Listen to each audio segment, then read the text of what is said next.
He's been on the team for so many years. Look at him just squeezing that gap.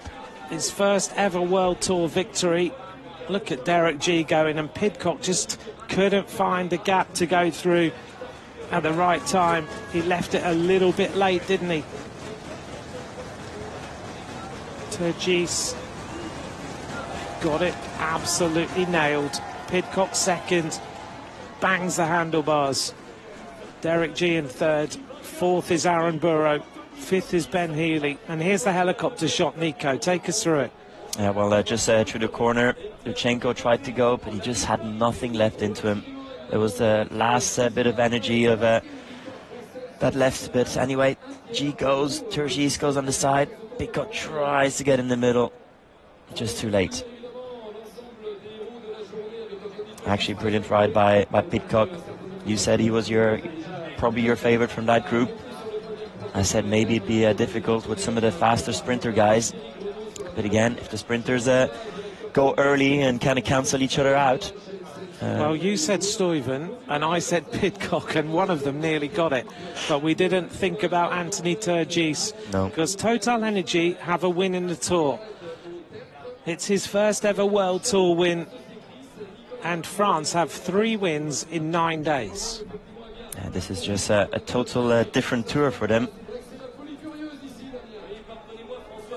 But try and summarise today's stage for me. Organised chaos. Status quo. we have a winner. Absolutely. Not too many losers. And I still have my sweaty palms. I was just grabbing onto the table here. It's been exceptional. Such an incredible day in the Tour. They rode like if it was no tomorrow. Anthony Turgis wins stage 9 of the Tour ahead of Tom Pidcock in second and the Canadian Derek G on the podium in third place. Behind them was Aaron Burrow, Healy, Lutsenko, Romo and Jasper Stuyven coming in 8th place. He tried. You have to try sometimes. It works, sometimes it doesn't. Biniam Girmay leads in to score more points in the green jersey competition, and on a day like today where we haven't seen Jasper Philipsen since he changed bikes a couple of hours ago, Biniam Girmay is now really extending his advantage. As he's put another few points into his lead. And he looks to be settling in that green jersey very well. He's riding quite aggressive, taking every single opportunity. And obviously when your confidence grows, you just try things and then kind of go in this circle, things start to work out even more.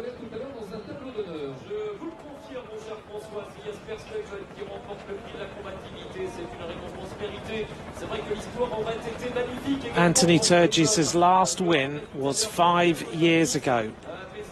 On the 29th of September 2019. He's never won a World Tour race. He's come close in Milano-San Remo. But this is a big one. This is huge. This is the win to have. And also he's done it with incredible manner. He attacked on some of the gravel sections. Not that he was just sitting on all day. Very active. He looked strong all day today.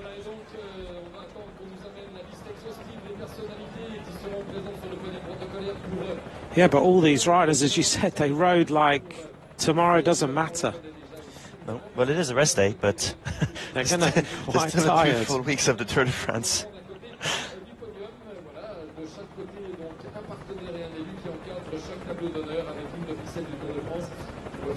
Well, we're all going to get our breath back. We're going to hear from Anthony Turgis. We're going to have the presentation of today's stage, and we're going to hear from the yellow jersey, Tadej Pogačar. Bike racing puts you on the edge of your seats. You never know what's going to happen. So close for Jasper Stuyven, so close. You were willing him on, I know. I know. He's a good friend of yours. I was already thinking about how we're going to celebrate after the Olympics, because he's not going to celebrate before the Olympics. Had everything almost organized. I'm going to give a phone call to Luchenko later on. Alexei, what have you done? You ruined my post-Olympics party. Oh, what a day. What an absolutely great day of racing before the rest day. Hope you all enjoyed it. We're going to get ready for the various interviews.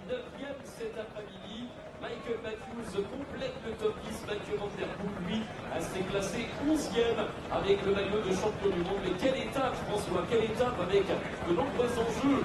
L'enjeu des amoureux des classiques qui étaient là, évidemment, dans la quête du victoire. A word for Jonas Vingegaard as we look here at the general classification. Pogačar leads, nothing really changes apart from Derek G moves up to 9th in the classification.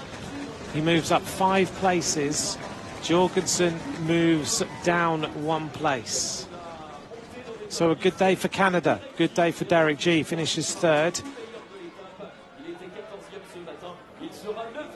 Where has Carlos Rodriguez gone in the general classification? He's dropped down a little bit because of the time gaps.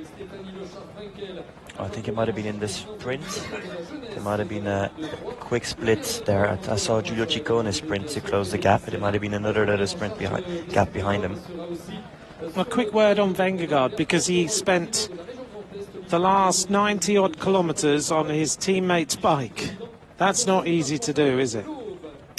Mentally, Vingegaard is an absolute machine.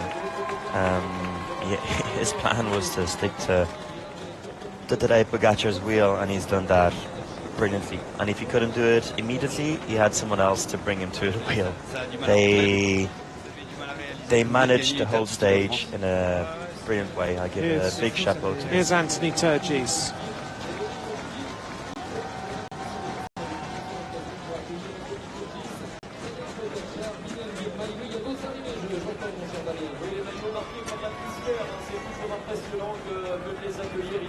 Nine minutes. We're just going to hear from Anthony Turgis in a moment. He is a machine, isn't he, Vingegaard? Absolutely. Here is Anthony Turgis, Nico. Anthony, ça a du mal à rentrer. Vous avez du mal à réaliser que vous venez de gagner une étape du Tour de France. Have you realized you won a stage of the Tour? C'est fou, ça fait ce que je disais, ça fait des années que je suis sur le Tour. It's years that I'm on the Tour. Je voyais les caméras tourner toujours auprès des mêmes. Je faisais la tête tourner un moment. Même avant le Tour de France, je disais que. At the start of the Tour, I was like, okay, I always saw the camera for the wins on different riders. Like, it's always the big favorites. Même pas la moitié, mais voilà, j'y crois. Si je viens, but I've always si believed that c'est pour gagner. If I go to races, it's always to try and win. I've never won on the World Tour, but now to win on the World Tour, it's the cherry on the cake. It's incredible. Et puis c'est pas n'importe quelle étape. And it's not any stage. Mythique aujourd'hui. It's ah oui, c'est sûr que one of the key stages. C'est des étapes comme ça, elles sont incroyables. Yes, stages like this are incredible. Une très grosse journée. We've had a very big day. Et puis j'ai vu le groupe se faire. When I saw the group, pouvait aller loin. I thought we could go a long way on this stage, but there was a lot of big champions. I anticipated Jasper to give a big attack. I was going to try and kind of play behind. I was trying to follow the attacks, but not do too much, because I know I was one of the fastest sprinters. And in the back of my head, I was thinking, don't move too much, stay calm, stay calm. If it comes back together, I'd win the sprint. There was a moment where I felt really good, so I tried to go on one of the trails. Maybe I made a little mistake there, but I got a little bit excited. But it was also a good way in the end to see how the others would react. And then in the end, there was the smartest quand on rider. passe la ligne et qu'on réalise qu'on a gagné? What do you feel when you pass the line? Pour ma part, c'est là sur des sprints, on regarde à droite, à gauche. So when you cross the line in a sprint like this, on regarde encore à droite, à gauche. You check left, you check right, you check again left, and you check again right, and you just throw the bike, and you're just looking again and again. Tant que vraiment, je n'analyse pas que je suis vraiment en tête. But until I haven't analyzed that I actually crossed the line first, déjà d'être en tête sur le Tour de France, c'est compliqué, hein, c'est super it's dur. not easy to even see the front of the group when you're in the sprint. On le voit, l'organisation et ceux qui ont des maillots distinctifs sont sur le vélo. Moi, je suis assis sur une chaise, en train de faire des interviews.